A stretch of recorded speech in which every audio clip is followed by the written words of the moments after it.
Ilan to na kaya sir? Typewriter na. Kasi may ano rin yan eh. Check kami yan. Magamit sir.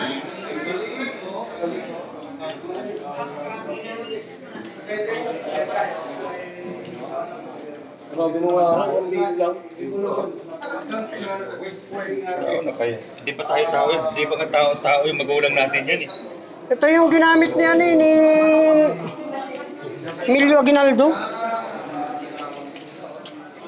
Ito, telepono. Pag kumiriring to, tinalo pa yung ano, yung paggising yung umaga. Pag nag-ring. Anten.